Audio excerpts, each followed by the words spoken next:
will get this to work. Because, yeah, nobody else can hear me. So nobody can hear me. Nobody can hear me. Nobody can hear me.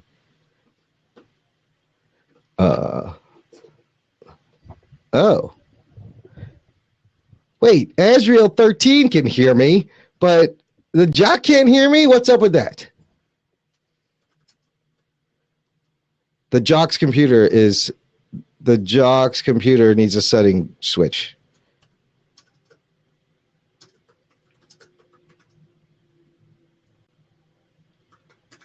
I'm calling him again.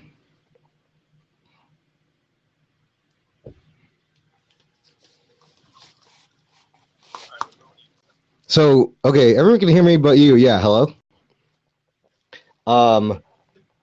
I think you need to sound input control panel. Oh, you should refresh your page. Anthony, okay, let's see if this works. Okay. Thanks, Azrael 13. Okay. Here's the thing, guys. This is new technology. I don't think anybody knows how this works. Can you hear me now? Can you hear me now? Put the fucking headphones up. I can't hear you through the headphones. You can't hear me through the headphones? No. Mother. So then you can't hear me at all. You can't hear anything? No. You guys tell me in the chat if you hear this music, okay?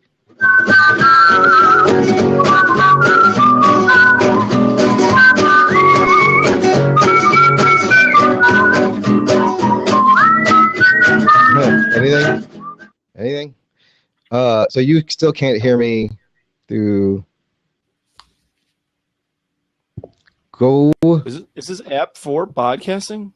Well, this whole thing is new. It's for everything. People have been podcasting with it. So wait, so your input maybe isn't. If I'm coming through, you know I can't even see what the settings are on this thing. Where's your headphones plugged in? To the mic or your computer? Computer. Plug your headphones into the microphone. I'm gonna say hi to this guy. How you doing, man? Hey, what's up, dude? Can you help us troubleshoot this? Have you been using this? Yeah, I've been using this for a little bit. Right. I got it. You got it? Yeah. You can hear. Can you hear us both? Yeah. Yeah, I can hear you guys both. Both. Sweet. So that's a good thing. Oh, right on. All right. Nice. Because I just had him plug his headphones into the bottom of a USB mic that's connected to the computer. Okay, see that was the problem then. It wasn't, I mean, everything was okay. Because it was routing everything through the USB and not through the other port. That's why. Not through the import, so. Oh, dude, thank you so much. Can you hear this, dude? Fucking nerd. Yes. Oh my God, that's awesome. See, this is why I wanted to try. We're going to record an episode of our podcast right now, right here. Just for the fuck of it. You know. Gotcha. Give me 1 second to be back. You're not coming in as clear as you normally do, though. On your end, it sounds a little weird, and I can't even hear myself on the mic on my headphones. Oh, turn the volume on the bottom of the headphones up. So there's a volume on the bottom of the headphones. All right. What is that? On the bottom of the headphones. Yeah, there's a little toggle switch. No, sorry, the microphone, the bottom of the microphone. I'm an idiot. How about now? No. Hello? I can hear you fine. And I'm recording on my end, so. Hello? Yeah. Can you hear me? Yeah, I can hear you pretty good. I can't hear myself talk, but whatever. I guess that's not. Can you hear like the sound effects? Oh shit. Yeah. You can. So we're just gonna start.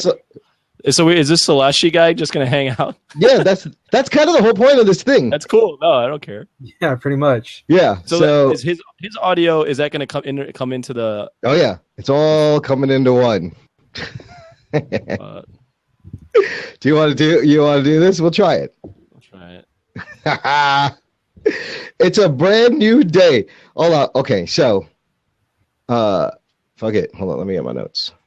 So and anyone else who wants to join Selassie, you can hang out. Do you watch Gotham, by the way? You guys watch have you watched these shows? Gotham? No. Like Flash, Arrow, Walking Dead, yes. Game of Thrones. What else? Well, I caught the first season, the first episode of Supergirl. No, you saw that. You weren't supposed to see that. No one was supposed to see that. Hey, listen, let's do this. I'm going to make you a deal. I think that's what we should do. This is like our first time. I just decided to record this on this format, and we want to kind of start the show. And at the end, I was going to open it up to like if anybody wants to jump in and have any questions. Is that cool?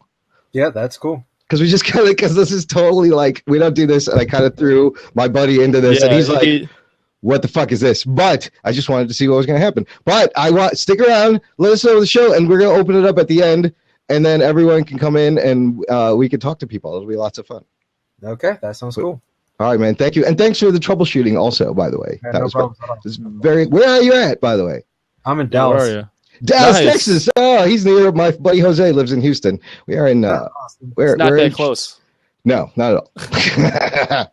We are in Chicago. It's not and that close. Anthony was in Austin just last week. I was in Austin. Yeah. Awesome. What part of Chicago are you guys in? We are. Well, you're in suburban side. Chicago. I'm in the north side of Chicago. Yeah, Lincoln Square area. I lost your image for some reason. How far is that from Glendale Heights? Oh, Glendale Heights is out in the burbs. Yeah, that's far out. That's like west. Oh, you were born there. Oh, yeah. Imran, when my cousin's coming by, I have to grab something from him. So in the middle of this podcast, I might pause. No, you can take a break. Whatever. I'll talk to the people. Yeah. Okay. Cool. Talk to the people. All right, man. All right. All right, thanks. This is really weird. Okay, well, we'll just have to talk about all this. What the fuck are we doing? We're doing a show, kind of. I'm just saying right now, your audio is not coming in as clearly as it normally does. So I don't know how it's going to come back in. No, it's on my side. It's fine because I'm recording my side. How do I sound? You sound fine. Yeah. Are you sure? Because you've said that twice to me before. You're using. So turn off the mic for a second, and then talk. How does it sound now? Okay, it's on. The mic's on. You're using the mic. All right, let me turn it off. Yeah. No, nothing. Now it works. Yeah, you're definitely using the mic. Okay. Hey, listen. This is a challenge. I'm forcing us into something new. Fucking roll with it. Man up, motherfucker. Bro, do you even podcast? Remember that? Yeah. Bro, do you even podcast? So, okay. Whatever. This is gonna be fun. Yeah. And then we'll record the intro later. Maybe sure. Somewhere else. Like I said though, he might. Whenever I'll just let you know. I'm like, hey, I gotta stop for a second. Just all right. Fucking raise your hand or whatever the shit. I'll just interrupt you. All right, we're on 43. Episode 43. Yep. Okay. Let's go. Hey, hold on. I'm gonna start it over. Is there a delay? No. Okay, I'm starting over. It's the Jockey Nerd Podcast with your hosts, Anthony and Imran.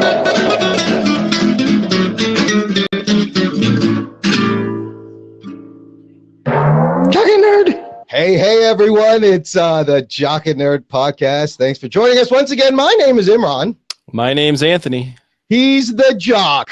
And that guy's the nerd. And we are your guide through this empire of stupidity that is the Jock and Nerd Podcast. So if you love superheroes, or better known as the Cock and Turd Podcast. Sometimes it is the Cock and Turd Podcast. Sometimes it's the Rug Boy and Nerd Podcast. Sometimes there's a bunch of people on podcast. But look, if you're looking for superhero TV, movie, news, and reviews, that's kind of how we started. Shit podcast. Interesting random crap where we go on tangents. That's kind of how we started, and it's kind of how we're going back to our roots. Now, before we begin, back to the roots. We're going back to the roots, back to the beginning. before we begin, I threw Anthony a curveball for the show pretty much just hours ago. We are recording this on Blab, listener, and it's at blab.im. And what it is, it's a brand new fangled fad that may not be around in a while. I don't know. It's a communication device.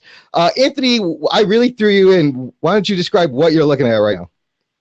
I don't know what the fuck I'm looking at right now. We've got fucking people coming in and joining and listening to this live. Yeah. And I think this is going to go the way of Google Plus. Yeah.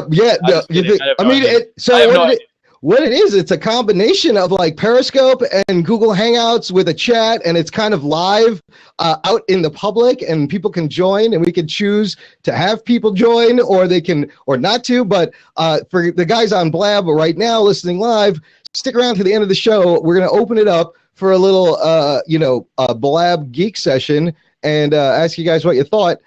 Because really, this is it's a new platform, and I just was like, let's do this on Blab, see what happens. I don't know what's going to happen, so we're going to run our show like we run our show.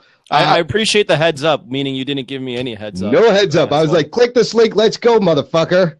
Bro, do you even podcast? Come on, man. Listen. If we don't challenge, if I'm not keeping you on your toes, you're gonna get soft. I don't need a soft jock. You do realize that you post edit all your podcasts, so it doesn't really matter what happens. Oh, don't tell anybody our secrets. What are you doing? I don't edit nothing. You might not hear. Hey, look, see, and we have people chiming in, like Mr. DeWright saying they did the same thing today. So there are podcasters on Blab. That's true. And this could be the new way to host a podcast. I don't know, dude. I just wanted to try it. It's the new thing. I know you wanted to try it. It's going to go the way you like when you bought your stickers and you gave all those away. Exactly. If you want a sticker, send us an email with your address. show@jockandnerd.com. Also, listener, all the stuff we talk about in this show, you can find it in our show notes, jockandnerd.com/43. Now, Anthony, we got to start with your Austin trip. You were out last weekend.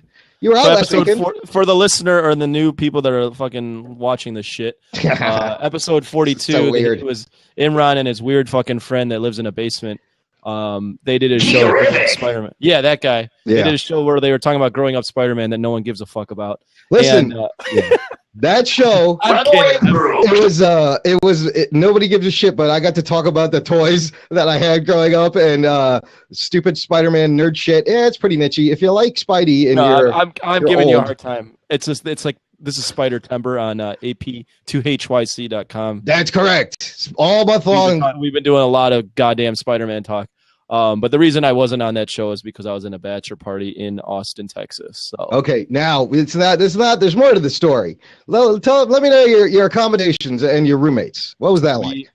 We rented a mansion out on the lake, like 30 minutes out from downtown. And yes, Austin was in the house. Austin in the house right there. Commentator right here, Mr. Derity, or however the hell you pronounce that guy's name. And we had like 15 shirtless dudes just walking around all day, just grilling. And bro, do you even podcast? That 16 dude, I don't even have 16 friends I want to spend time with at once, let alone 16 dudes I'd walk around with my shirt off. How was that? You guys are the nerd. Yeah, I am so they're all close friends of yours, all 16 of them. No, I only knew maybe 2 guys really well, and then the rest of the people didn't know that well. Yeah. So, all right. But it doesn't matter with guys. Yeah. It doesn't matter. You can stick a bunch of guys in the house, and it doesn't matter. How was it? How'd it go? Austin's dope, man. That was the second time I've been to Austin. Everyone goes on 6th Street. 6th Street's fun, but if you ever go down to Austin, shout out to anyone listening in Austin, Texas.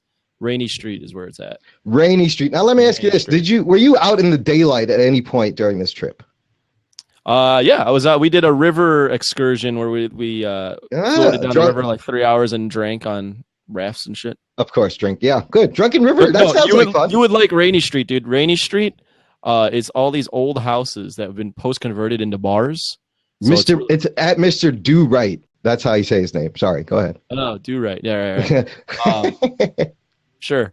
And you just go in these houses in like the backyards, or they have like bags, tables, and picnic tables, and Like you can get a little rowdy or you can chill out, and they had like a food truck in the back of some of these backyards. It was pretty awesome. Yeah, I mean, I want to check out the music scene. I heard they got some great music and great food, and it sounds like my kind of town in the middle of a great state of Texas right there. Who was I supposed to visit? Keegan? No, my Jamil Muhasin, a friend of mine who went to Pratt Institute, who owns Fricano's Deli. Hey, Mr. Do-Right, you know about Fricano's Deli? You ever been down there? Let us know. Go check it out. Tell him the Jock and Nerd sent you. And he'll either punch you in the face or he'll be your best friend. I really know. I haven't seen him in a while. All right, he will. Well, I just want to apologize to that guy for not visiting his deli. That's all right. A lot going on. But we should fucking stop talking about shit that no one gives a fuck about. No, all right. Did you get any barbecue in Austin? That's a really good question. You're right. I did get barbecue. Last time I was it? there, I got Franklin's. This time I got La Barbecue, and it was pretty good. Like the best barbecue you've ever had? I thought Franklin's was better, but Franklin's was maybe 3 or 4 years ago. So I don't know. Is it better than like the rest of the country in general? Like barbecue here compared to there? Is it just like amazing? Or Salt Lick too. I've been to Salt Lick as well, but yeah, I guess I don't know. I'm not a huge barbecue connoisseur, motherfucker. So all right. I thought it tasted good to me. The fucking jock taste buds don't give shit. The brisket melts in your mouth, not in your fucking mouth. I don't know. I like when things don't melt in my mouth. All right. Well, look, we got a little bit of news. I'm gonna give you. You want a little sweeper? This could be. Wait. Before we get into is the Nick Diaz stuff news? That's the news. Oh, okay, we'll do that then. All right.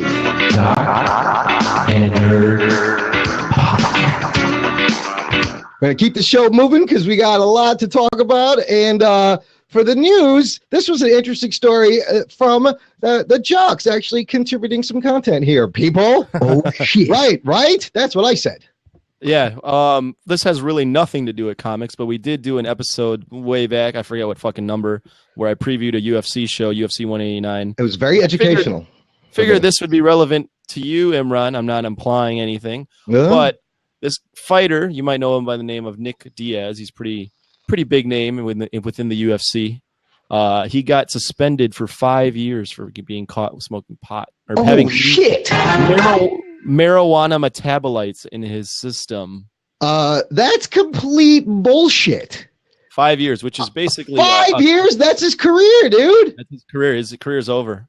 It was his third offense, but with marijuana or different drugs? With marijuana. But, and this time was, you said trace metabolites, which is trace metabolites. Okay. And if you look at the report, he had 3 tests. 2 of them were from WADA approved labs, which are the World Anti-Doping Agency, which are very legit labs. Yeah, they did not flag him for marijuana. But the test in between the 2, within a 4-hour span, was flagged for marijuana metabolites, and that was from a lab that was not WADA approved. But all the tests were done in the same amount of time. Like what? Yes. How? One test was like at 7, one was at 10:30, and one was at 11:30. Those are fucked results, my friend. That doesn't make any sense. Listen to the commission. They it's not like the government. It's like run by the government, but it's not really court.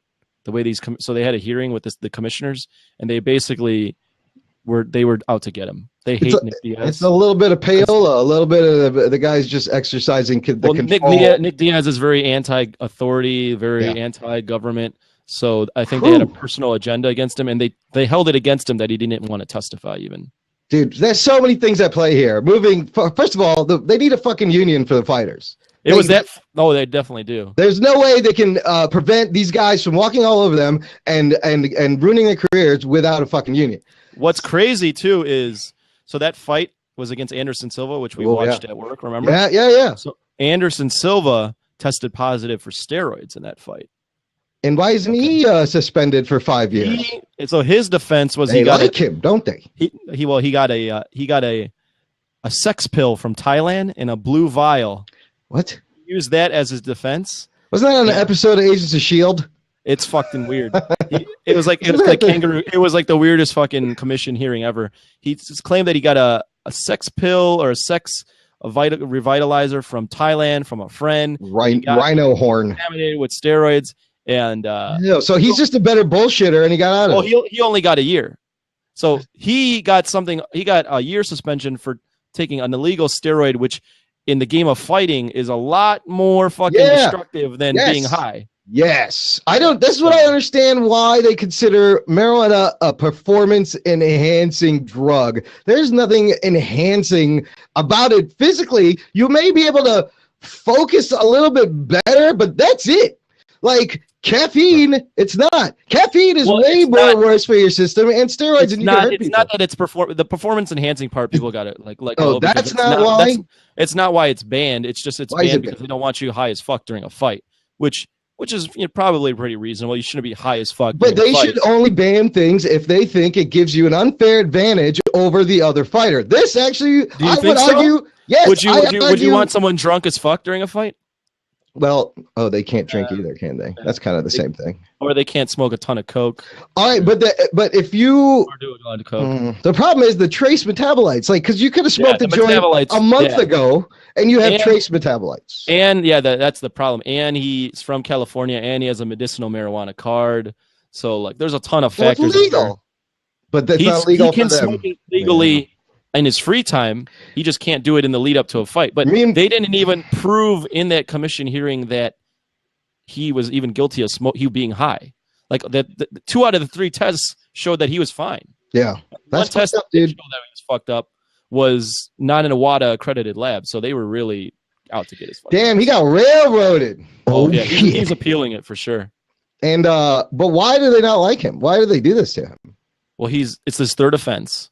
And he's very he's anti-authority. Okay, he's just anti-authority, and he went into the trial. He's got a lot of social anxiety, so his lawyer told him not to testify at all. Anytime they asked him a question, he wouldn't answer. So they took it personally. They, in a normal court of law, if you don't testify, they don't take that personally. You're not supposed to take it personally. These commissioners took it personally, and were like, "We're gonna fucking get this guy." Wow. Yeah. No, Mr. Do-Right, if he was high, he would want to fight. I think the opposite. I think if you're high, the last thing you want to do. Oh, there you go. He corrected. No, that's okay. So now I now understand. That's the thing. It's not giving you an edge, but it's just because it's an illegal substance. I don't understand all this. This is stupid. Like it shouldn't matter. It's caused a huge uproar. I mean, the Nevada when that commission went way over their bounds because they just released new guidelines, and even like the max penalty is like 3 years. You can't do fucking 5. And it's just for marijuana. It's so bad. No one can stop these commission guys, really.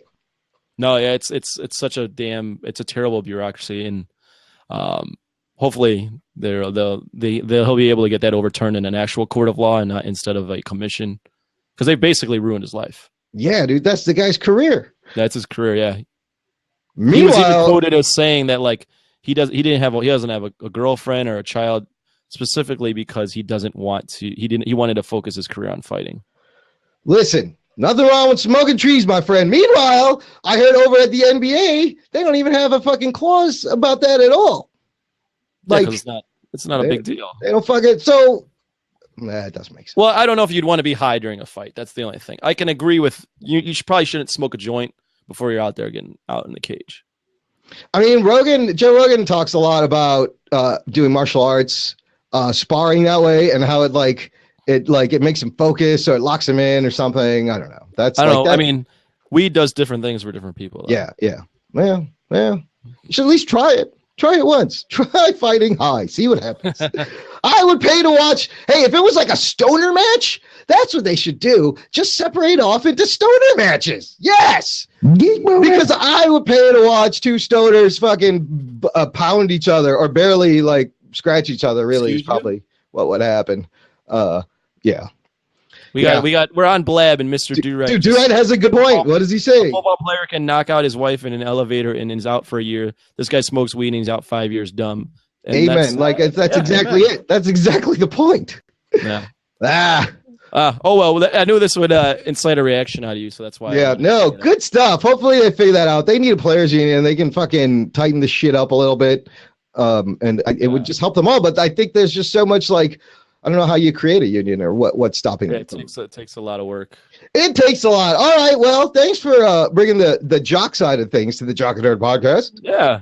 Let's move on to. Well, let's talk about we're getting back to our roots, right? We're getting back to our roots. But I'm going to play a sweeper. Okay. The Jock and Nerd Podcast. Jock and Nerd Geek ladies and gentlemen, new superhero TV season has officially begun. Yes. Gotham season 2, episode 1 premiered the other day, and I gotta tell you, I missed it a little bit, and I was excited. And I think did not we review Gotham like on our very first episode way back 6 months ago? Yeah. Right? And like this is where I mentioned early in the show that we're getting back to our roots, because this show, the first 12, 13 episodes, was us reviewing comic book TV shows every week. And then we started, once that season ended, we started getting guests and talking about random shit, and Imran talking about Spider-Man and orgasming all over his mic. Oh my God, I was just, it was great. That's why your beard changed colors. But yeah, that's a little bit of the residue. It's left over. So I look like Rocket Raccoon over here. But man, I'm kind of excited. I missed geeking out over the shows. Yeah. And, we'll have to figure out though how many, if we do it weekly or not. I think we will. There's gonna be there's a lot.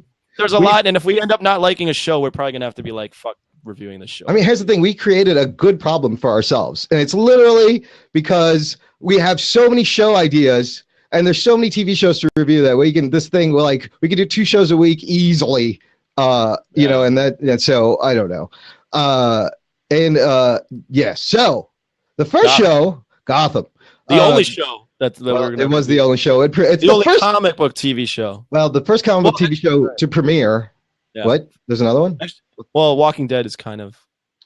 Yeah, but we'll get to that because I'm kind of excited that the Jock has jumped on the Walking Dead bandwagon. But that'll be next. Finally. But let's get Gotham out of the way because this season premiere episode of season 2, episode 1, called "Damned If You Do." Okay. And. You know, I think out of all the shows, this is probably one of the first shows that like it picked up right where it left off last season. You know, like all the other shows, they're starting it like 6 months later. Well, it sort of did for like a second. It did for like 10 seconds. For like a minute, and then they were like 1 month later. You know, and that was all dealing with Bruce trying to get in the goddamn door and couldn't figure out the most. Holy shit! I forgot the most important thing, listener, and everyone on Blab. This is an intense spoilerific show. This show just aired. We forgot to give our Jock and Nerd spoiler disclaimer, and hit the button. I got lots of good ones right here. Strap yourselves in, you fucks. Spoiler time. Don't say we didn't warn you. That was Rug Boy warned you. It's spoiler time. And if you haven't listened to this show in a while, we like Rug Boy said, we will be spoiling, but we're not going to narrate the whole fucking episode, right, Imran? We're just going to have a discussion. I didn't. It's going to be loosey-goosey. Don't worry about it. I'm glad I caught that spoiler disclaimer. We almost had an international incident with Austin, Texas, Mr. Do-Right over here. He would have reached out and strangled us. That's right. But anyways, okay, good. He saw it. We can continue. Anyways, we remember Bruce is trying to get into the door, which everybody thought was the Batcave, and turns out he can't figure out the most obvious fucking code for the pad. And it's just silly. What'd you think? What'd you think, Anthony? Of that part specifically? Or let's start there. Oh man, him not being able to get in and figure out the code when it's his fucking name is just terrible. Like Batman is supposed to become the smartest guy, like one of the smartest guys in the DC universe, and he can't figure out the code as his fucking name. What do you think of his? I feel like his voice has dropped a little more. He's looking a little older. And the balls are dropping a little bit. What do you think his performance? I mean, he's almost like condescending. He's a condescending little fuck at times. Like, I don't know. Like, this is Bruce. When he questions Gordon and he's like, maybe he told him to kill the guy. Yeah. Yeah, he told him basically he had to kill the guy and that the greater good and all that. Alfred said he wasn't old enough to get in the door, but like, first of all, he was like, holy exposition, Batman. He pretty much just repeated what like Gordon told him back to him. He's like, so you got to kill this guy for Penguin. But of course, Penguin is a bad man. Thanks for explaining that to everyone, Bruce. I guess I don't mind putting that on Gordon because right now Gordon's been this noble character and you can only have that for so long. So I'd like to see a little red on his ledger, as Widow would say. Holy shit, you want some red? He put some fucking major red, but even his motivations, I don't know. I feel like, so here's the thing. Last season, we talked about how this show was kind of all over the place. Still all over the place. Well, you know what? I think they're trying something to bring it together because the tone was wacky. This is what I noticed this season. First of all, these first 11 episodes, there's a subtitle. They're called Rise of the Villains. They're going for this like serialized episodic arc. So this season they're going to split into 2 storylines. Okay, that's kind of cool. Very comic booky. I like it. Rise of the Villains. We are introduced to everyone in Arkham and all the villains that they could possibly become, minus one who gets gutted unceremoniously, which is pretty awesome. And we'll get to that. But I feel like it's a little bit, they have a little bit more of a plan and they're heading there because the turnaround of E. Gordon's character in this one episode was like huge. He was started out as a beat cop. Then he was fired, and he's doing dirty tricks to the Penguin, and then he ends up back as a fucking detective, and everything's all good. And this is all like in one fucking episode. Yeah, they do. I mean, you can't say they don't move quickly. They got rid of Loeb in one episode, which is cool because I didn't want to see them going back and forth again for another season. Yeah. I think he'll be back. It's interesting that they didn't kill him. So I think he's going to pop up again and cause some issues. Probably. He'll probably be back, right? Yeah, of course. I do like the Penguin. I like the Penguin Gordon dynamic and them owing each other favors and him kind of towing the line and Gordon finally kind of crossed the line a little bit. Dude, he fucking dropped that guy. I was like, oh shit. Wow, he's just like, I don't think he meant to do that, but it was like an instant reaction. I mean, the guy was shooting at him. So the guy was shooting at him. I loved also in that scene the kind of this is what other thing I noticed in that scene, the GoPro kind of shaky shots. You like that? Well, here's why. That and the Zardon scene. The music cues in there and that Dutch tilt angle of the camera in Arkham Asylum, the whole thing was kind of a really nice Tim Burton feel consistently over the whole episode.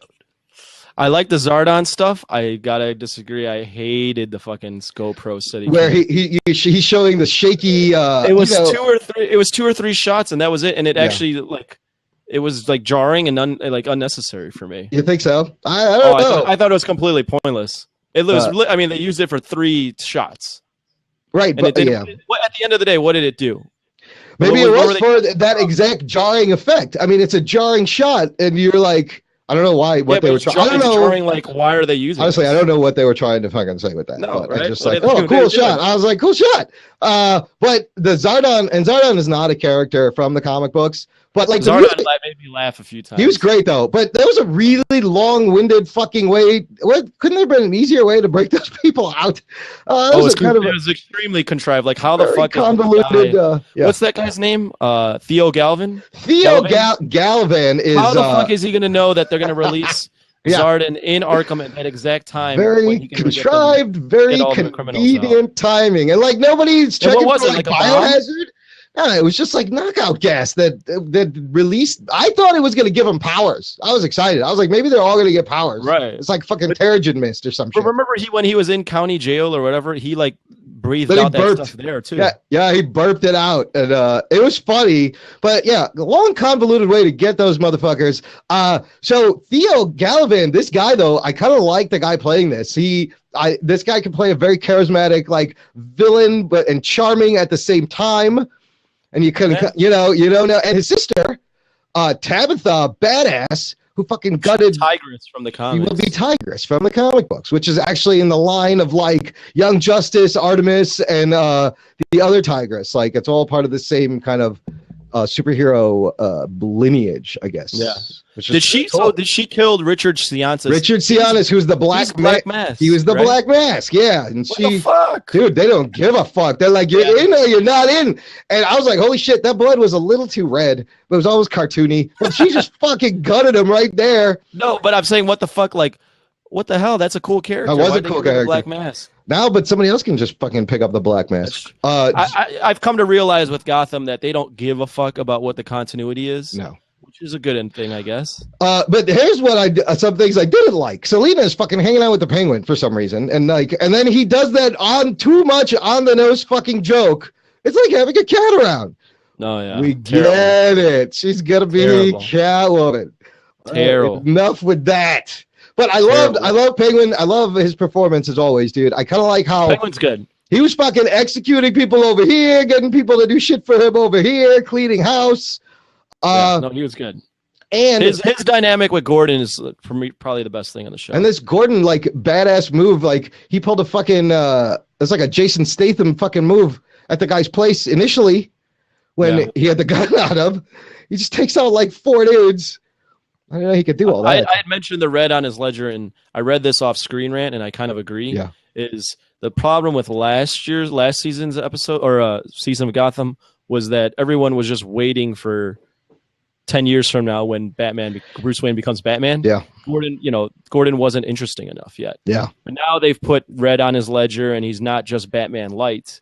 Maybe, now he's kind of distinguishing himself a little bit more from the Batman Bruce Wayne character who will never kill. I see what you're saying. It adds a little bit of a layer to Gordon and makes Gordon more than just, like I had mentioned, Bruce Wayne light, Batman light. Well, the guy that it's can kick adding everyone's asses. Yeah. It's adding dirt to his past to make him a more interesting character where you don't really know how. Now you're kind of intrigued by Gordon. Like, you're he will kill. Okay. I mean, he was a cop. He will kill. He's crossed the line this time. Yeah. He'll cross the line again. Yeah, I mean, for the fact that he did go to Penguin, I was like, I thought it was a little out of character a little bit. Like, he keeps fucking going to Penguin. You know what's going to happen. But he was his only option. I mean, he wants to be a cop. Yeah. And he kept saying there's one way, and it's not pretty. It's ugly. Right. What did you think of? Oh, you have something? No, go ahead. What do I think of what? I was going to say, what do you think of Barbara Keane's kind of turn? Well, I was going to ask you what you thought of her and Jerome had a little thing going, a little back and forth. They had like a Harley Quinn Joker thing going on. I don't mind her as much because now we know she's fucking straight out evil, and I'm kind of interested to see like how crazy she could play it. And she was playing it kind of crazy, but smart. But fucking Jerome, dude, that kid is pretty good. Yeah. I've read reports that he might not be the Joker. Maybe. Then people are like, is Barbara Keane going to be the Joker? And I'm like, how the fuck is that? What is that? Well, at this point, and this is, again, I've read some stuff online, and I could see is the dynamic is flipped. Yeah. Whereas Jerome is more dependent on Barbara. Yeah. It's like a reverse Joker Harley Quinn relationship. So it could be that she's kind of like, she's got Joker tendencies. She's the inspiration. And he's like, looking up to her and thinking, like he's like Harley Quinn, basically. I feel like I feel like they're playing with these character things. Which is fun, I guess. Yeah, it's all red herrings. Okay, and so at the end, they build a bomb, right? And bust into the thing. And why is there a computer in the vault if there isn't a fucking computer anywhere in Gotham? Did you notice that? It was like old-timey lamp, flat screen computer and keyboard. Although the letter to Bruce, I don't know. The letter to Bruce from his dad was kind of nice. It was kind of reminiscent of a little flashpointy, kind of reverse flashpointy. And I love that line is you got to choose between truth and happiness. And Bruce, for anyone that hasn't listened or read Flashpoint, oh, go ahead. You want to finish? Well, he goes, Bruce, choose happiness. Yeah. Cheese. For anyone who has to pick between cheese and happiness. No. For anyone that hasn't read the Flashpoint storyline. Oh, Flashpoint, right. Because you're referencing something that people might not know about. It's when fill them in, sir. It's like this alternate universe that's created, and Thomas Wayne becomes Bruce or Batman, and then he realizes that Bruce Wayne, Batman, is alive in another universe, and sends the Flash to basically send him a letter like, "Hey, I'm your dad, and I'm doing a sacrifice for you. Keep living your life," basically. Yeah, it's such a great moment. It's a great story. And this is almost like, I mean, I love the moments when you see Bruce and you think about how this is going to affect him. Like, this guy's going to be Batman. Like, how is this affecting him right now? Right. This guy's going to be Batman. I got one more point on Barbara Keane. Yeah. She was the worst character on this show last season. Yeah. So raising her from the worst to like tolerable, I guess it's somewhat of an accomplishment. I feel like they're tightening it up a little bit. I liked her calling Gordon's house and that. What's his girlfriend's name now? Leslie Tompkins. And acting like she needed to be picked up, or acting like Leslie was the crazy one, and then calling her back and be like, calling her back. Hope you die, you crazy bitch. Lee, by the way. Oh, man, dude. I love the Morena background. I think she's in Deadpool also. And their relationship was interesting. Hey, is Butch still brainwashed? Who the fuck knows, right? Like, wasn't he brainwashed to be on Penguin's side and forget? But was he? He was, but then at the end of last, unbrainwashed. At the end of last year, he was like confused. He didn't know if he should shoot Penguin or shoot what's her fucking face? Fish Oh Mooney. Yeah, the brainwashing kind of came unraveled. But like now he saw her kill Fish, but does he remember? Why is he on Penguin's side? Why, dude? But Penguin's got Zaz, he's got Butch, he's got everyone on his side. It's a pretty formidable gang there. Well, this guy, this Theo Gallivan has Barbara, has potentially a young Joker. We don't know yet. And two other guys. One of them is Amidala. Oh, Amygdala. I think that's the character's name from the. Oh yeah. That big bald guy. Yeah. In the comics is just this mindless brute. So yeah. And do right. I don't think Fish is coming back, man. We're all glad she's gone. I think she's done with. Yeah, I was going to ask. Do you miss Fish? No.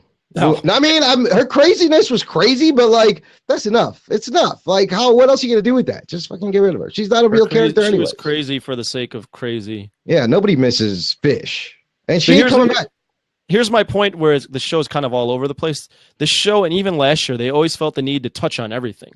So like this show, they randomly fucking do the Riddler stuff where he's talking to himself. Oh, I forgot about that. And I'm like, oh, that's super interesting. I want to see more of that. But then they only do it for one small segment of the show. Well, I feel they're gonna build it. They're building on this. Like I feel like they're gonna give you chunks, and eventually, I mean, that was a pretty good performance by the Enigma guy too. I thought, like, he's gonna snap, and it's just gonna be the one thing. It's a pretty good way to show that.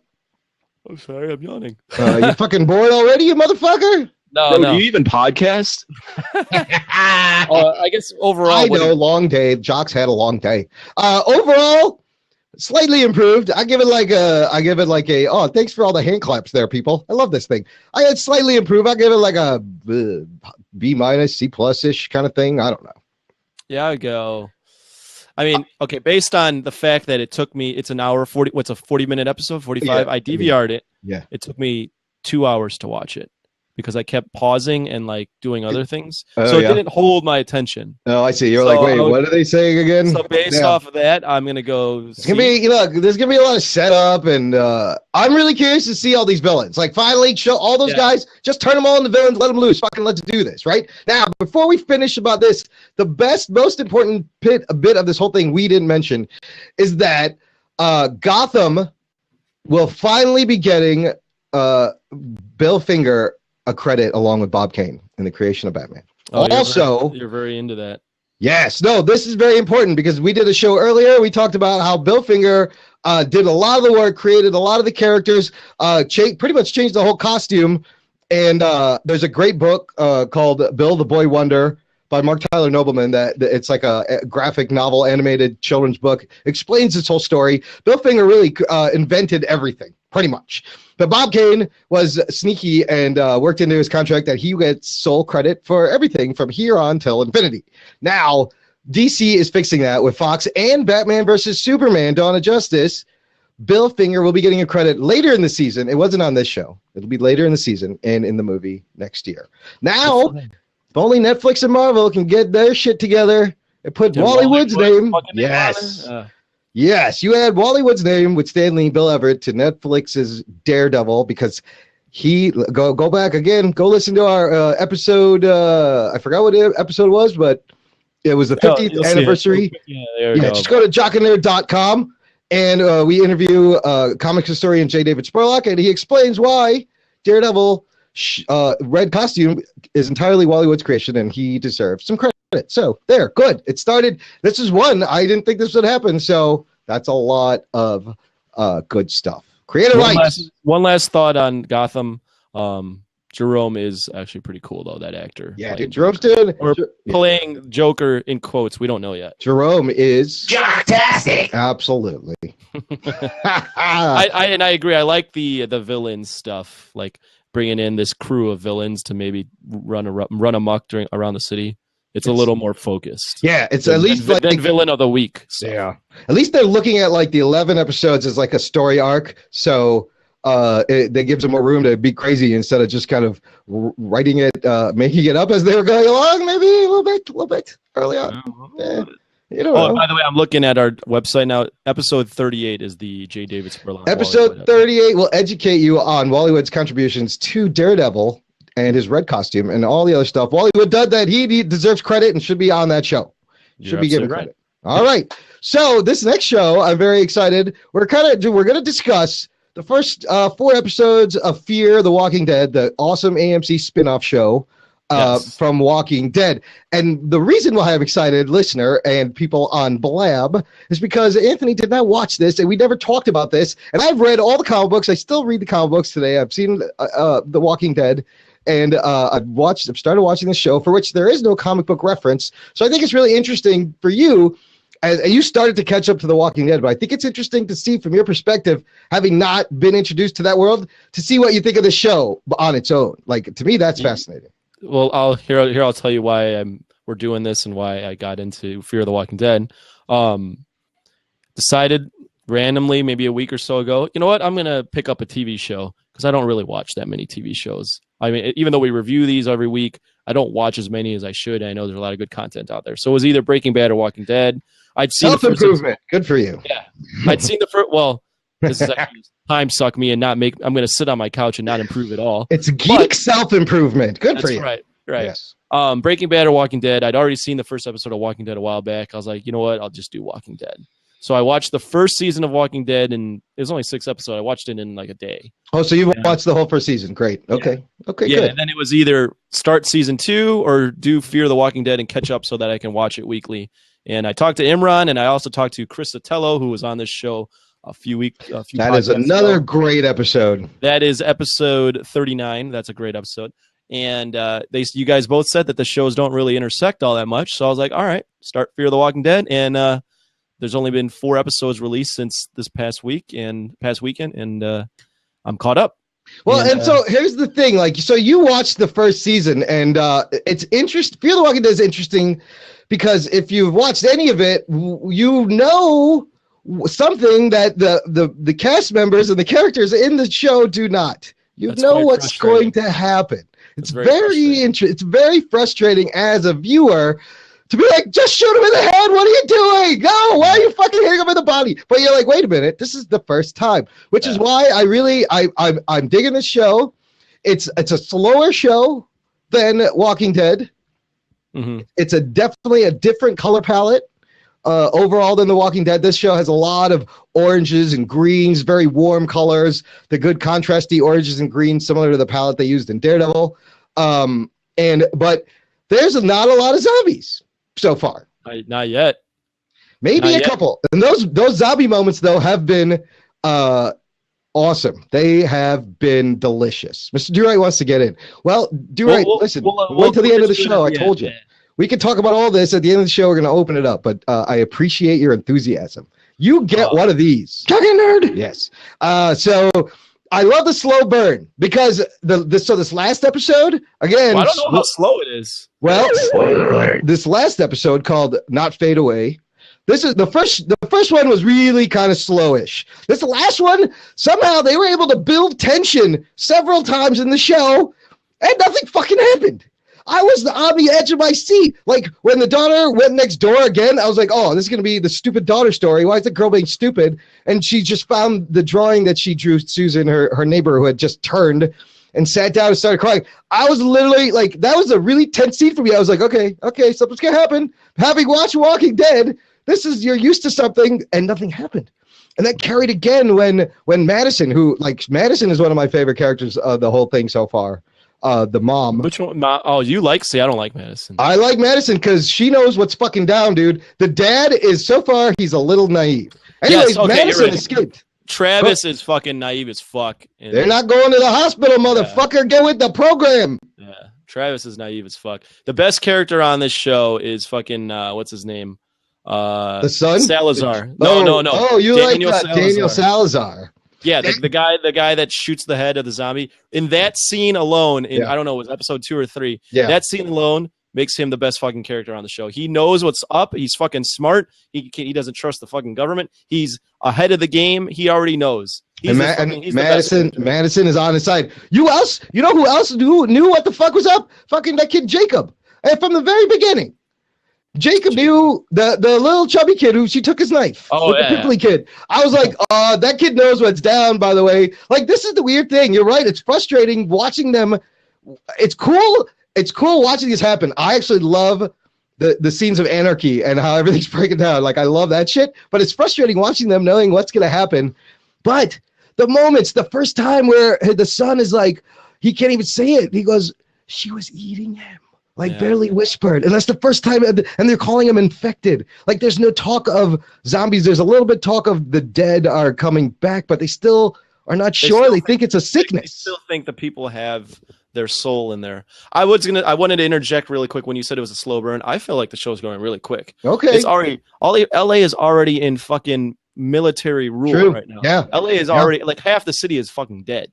Yeah, that was pretty cool. The beginning they've already like went from in the first episode like a few people being sick to like now the whole fucking city is just 9 days under military control. In 9 days, they lose power. It's martial law, and there's a fucking fence around the perimeter. Do you think real civilization would go that quickly? Oh fuck yeah, dude! We are one bio disease away from internment camps. Because this is what I loved about that last episode. This is a study in early martial law. This is what happens. Those people aren't going to the hospital. They know there's an infection. The slightest inkling of a weakness, their orders are to take these people out, get rid of them, tell them they're going to a hospital. Anybody wants to go with them, you get rid of them too. Now, here's the thing: Liza did go with them.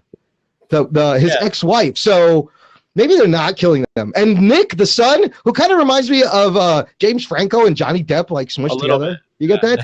I get He's that a vibe. fucking druggie for real, though. He's a hardcore. He's like, I will take the old man's morphine drip out of his fucking arm. I don't give a shit. Well, here's the thing. Here's what's making me sour on some of those characters. Okay, Madison, who you like. Yeah. I don't get why she blames Liza for fucking getting these people taken away. Because Liza told the doctor that he needed methadone. The doctor is the one who's determining who is sick enough to stay and who is sick enough to leave. Liza, but that's not Liza's fault. No, she thought she was helping, but she was naive, and that's why Madison is pissed, because she's naive. Like, Madison already fucking is seeing the shit for what it is and drinking a lot. She does believe what's his face? What's the kid's name? Nick. Not Nick. What's Travis's other kid's fucking name? His other kid. Tobias? Tobias? No, not Tobias. Jacob? Artie. Oh, Whatever. Should have the thing up. No, that's not. No, Artie's the fucking principal. Wow. I don't know what his fucking name is. Oh, I love that, dude. First kill was the fucking principal. And here's the thing that also frustrates me. She didn't fucking tell somebody what happened. She didn't tell anything.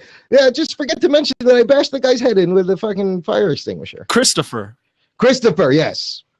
Dude, that scene at the end of episode 4 when with the lights in the distance, yeah. Well, Travis, do you realize what happened there? Yeah, they found the guy and fucking lit him up. Yeah, I know. The army found him, took him out. He got that guy killed. He got that guy killed. So maybe that's cool. I love this character progression, because some people wake up slower than others, but Travis is seeing certain things and he is starting to wake up. Dude, what the fuck was up with Doug though, too? Was he just couldn't handle it? No, I think he was just having a nervous breakdown.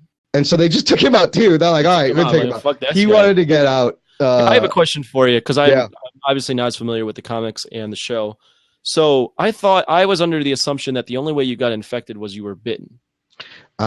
You haven't gotten to that part in the show yet. Oh, so okay. Well, I don't know if you want to spoil it for me, but the African American guy. Anyone in the chat want to spoil? No, fuck no, don't spoil it. The African American kid that sells what's his name? Nick. Yeah, this drug dealer, Nick's drug dealer. He gets shot and then he becomes infected. I was like, oh, I'm confused. I won't give anything away, but you can. I don't care. It has to do with what the last episode of that show that you saw, when the guy whispered something into Rick's ear. Oh, okay. Never mind. Okay, but you don't. If you're really gonna stick it through, you don't find out what that is for like 2 seasons. I'm assuming, and this is my guess, is that they were all ready to be infected. Talking nerd. Right? They're all have it in them, and it's just when they die, they get triggers. Terrific. That means yes. So, yeah, that's what I figured. Sorry, yes. They're all. Everyone. What he whispered to him was, everyone's already infected. Wow. Yeah, that's interesting. I think that's a. I don't know if that's the same as the book. I can't remember.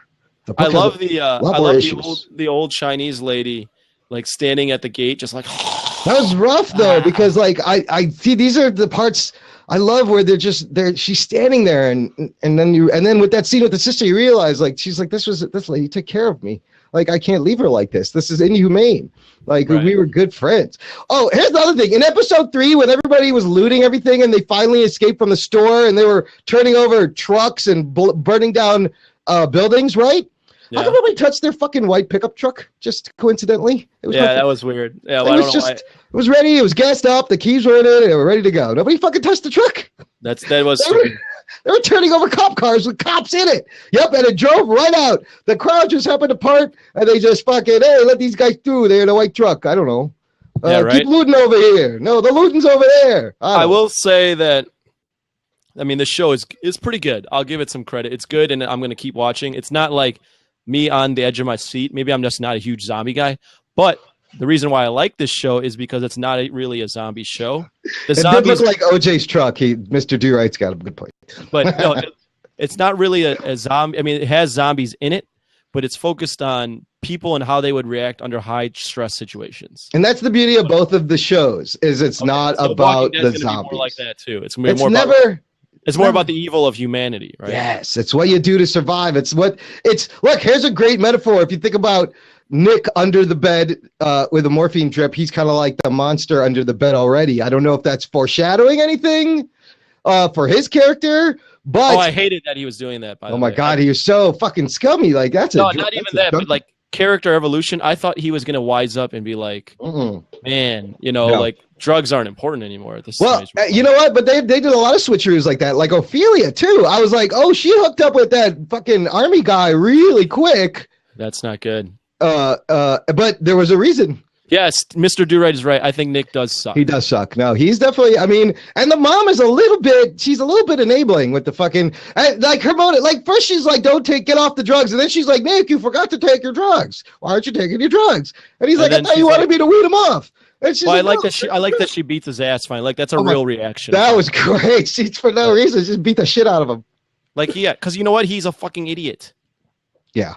He should be fucking taking morphine from old ladies and he's an idiot. Yeah. Well, but the thing is, we know that this society that it's going to turn into, there's no room for fucking junkies. But fuck, dude, I understand wanting to get high as shit when there's a zombie apocalypse. You just kind of want to forget, Right.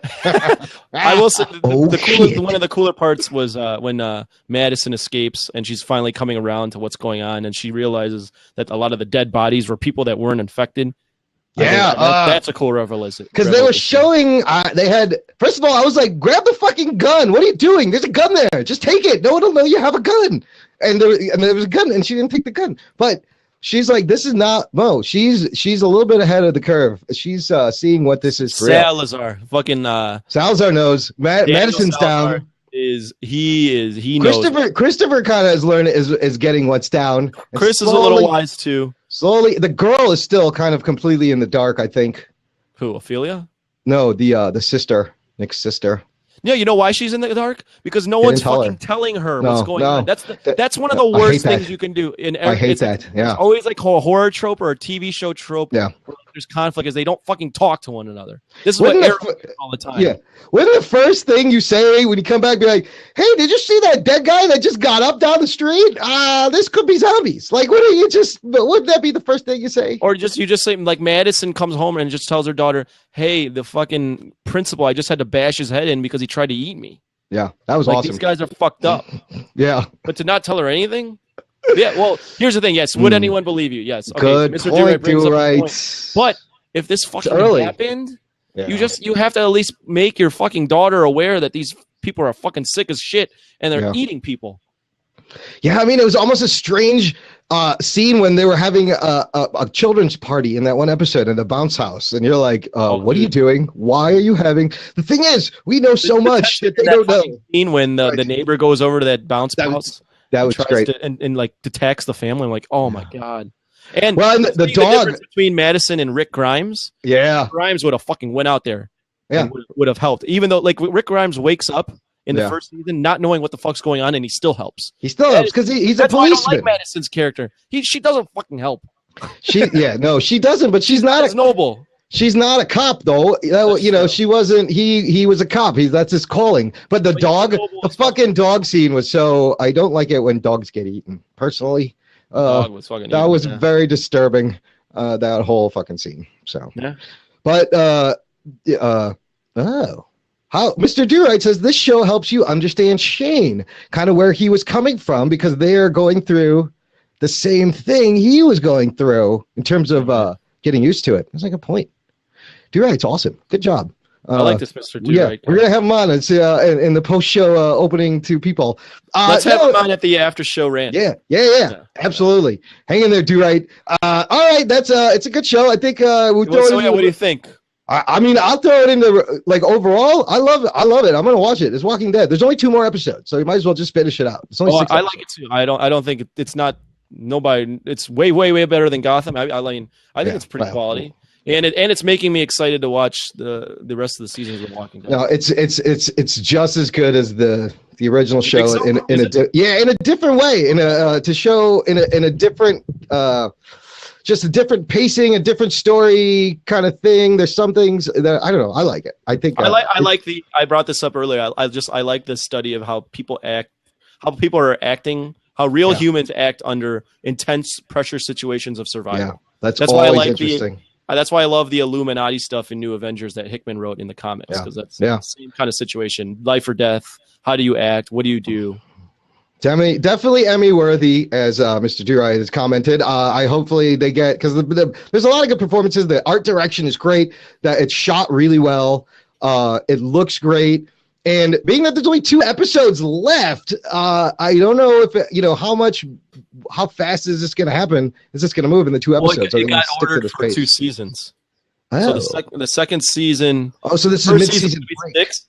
No. The first season's 6, and then the second season is going to be 15 episodes. Oh, cool. Yeah, so it's already approved for a 2-season commitment for me. Well, I forget, like you said, the first season of Walking Dead was also 6 episodes, which is it's good. I like that. It's a good amount of numbers to introduce you to this without. Yeah, moves quick enough. Yeah, so especially in comparison to the shows we usually review, which have like 22, 23 episodes. Yeah, and they drag the shit on. Still, you haven't told the person that you're. Come on, really? Come on. Oh shit. But we got. Listen, I think we'll talk about the next 2 episodes then as they air, because there's only 2. Yeah. Either as they air, or we'll recap them at the end. Well, what are you going to do when the new season starts? Will you be able to power through like 3 seasons of Walking Dead? Because right after that ends Walking Dead season 5 or 6, whatever the fuck it's on. I think they're on season 6. 6, probably 6. I think it's 6. Yeah. Yeah, I don't know. I'm on. I don't know what I'm going to do. Oh, we're going to talk about the Flash, Durite. You wait till that we are. So, not listener, today, but later. Well, let's fill in Durite and the Blab community and our listener. Here's possibly what we're definitely going to talk about. Will be the Flash, Arrow, Agents of S.H.I.E.L.D., Gotham, possibly Supergirl. Yeah, we'll give it a few. And listener, these will be episodic reviews. So watch the shows. Look for our show later that week or over the weekend. And that's going to be the schedule moving forward through television season. Well, Supergirl sucks, he says. But like, have you seen it? You've seen 1 episode. The pilot always sucks. I think you got to give it a couple episodes. It could still very well suck. We're going to review these shows. I mean, for sure, Flash, Arrow, Agents of S.H.I.E.L.D., and then also probably Agent Carter. Oh yeah, Agent Carter when that comes back on, and then Jessica Jones will be in there, and whatever Netflix puts out. But if Gotham, I got you right. If Gotham really makes us pissed off, we'll probably stop reviewing it. If Supergirl is shit, we might not review it anymore. Yeah. Who knows? What we're going to be doing weekly episodic TV reviews. There'll be lots of TV show talk week by week, episode by episode. Lots of geek bonus all week long to discuss. All right, we got one last segment. I want to hear about your experience over the weekend. All right, one last. Not my experience, yours. One last segment, and we're gonna wrap it up.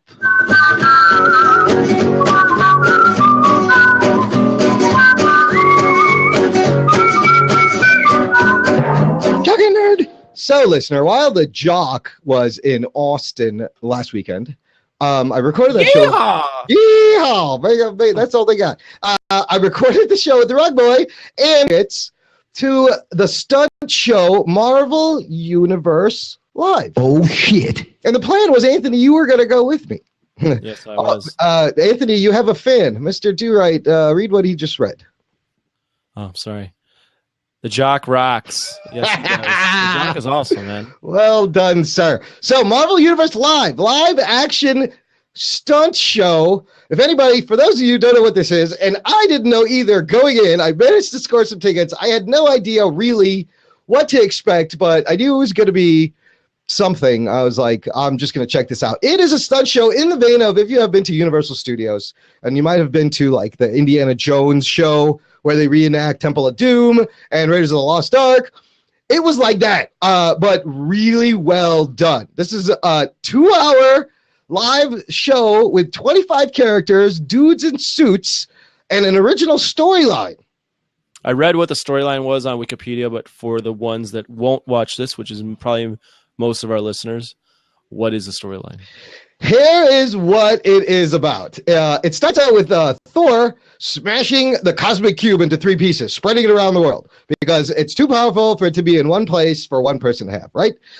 Meanwhile, Loki comes in and he's like, I'm going to fuck things up and grab the cubes. And he flies away. There's some amazing like rear view projection, meaning they project on the wall and on the floor. And so in the beginning, you get the sensation of like flying through Manhattan.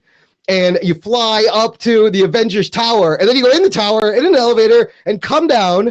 At which point the whole set turns into the inside of Stark's lab up in Avengers Tower. Now you're in Avengers Tower, and there's a stage set up, and Tony's like flying a drone. He's talking to Jarvis. So this is the kind of, it's voice overdub acting, right? You can hear everything clearly, and the performers are lip syncing. Okay? Gotcha. So Tony's like, he's assembling the Avengers. Captain America is helping an old lady across the street. You start to meet people. They're sending teams out. You don't have to narrate the whole thing. Oh, but then you want to tell what the storyline is? Yeah. Just tell us. I'm trying to keep it quick. Okay. Basically, they're Cosmic Cube, 3 different parts of the world. Loki and the X-Men are in this. Loki has Wolverine, Cyclops, and Storm. So they got to save them. And then 3 teams go to get the Cosmic Cube. There's one at AIM Island where we have Aldrich Killian. There's one in New York City that's held by the Green Goblin and the Sinister Six. And there's one over at Hydra that is controlled by the Red Skull. So they go around, they battle these guys, they grab the skull, and at the end, all the bad guys come together, and the Hulk makes an appearance, and they finally stop Loki, get the Cosmic Cube, send him to Asgard. That's kind of the story. This was like, how did they do the Hulk? Okay. Here's the this was, you want to go to the big reveal? There was a lot of great set pieces. The Hulk was okay. Focus. This was like a live action cartoon. Okay. This was like Avengers Assemble and Ultimate Spider-Man if it was live action. Like Spidey, the guy who played Spidey was actually very athletic. He was doing like backflips and kickoffs and one-legged spins, but like every word he said, it'd be like emotion. He would strike like a Spider-Man pose for no reason. I like every word, like every syllable, like not just one word. And then he would skitter around. So a lot of these effects, listener, this is a combination of wire rigging, rear projection, pyrotechnics, bicycle stunts, acrobats, stunt fighting. There was a dude on fire, walking on fire, and lots of flames. Yeah, so it's a combination of all these things. And you know what? They did a really good job. How they did the Hulk was this. So part of the storyline, before they break up into teams, Wolverine's like, you guys are never going to find, because they have Cyclops and Storm. He's like, I got to find my X-Men. I'm taking off. He takes off. Bruce Banner goes with him, and they go off on bikes.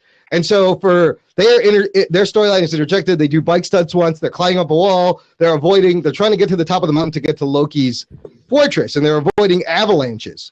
So then we lose sight of them. So at the final battle at the end, where it's everyone, it's the Sinister Six and Hydra and Aldrich Killian versus the Avengers and Spider-Man and X-Men.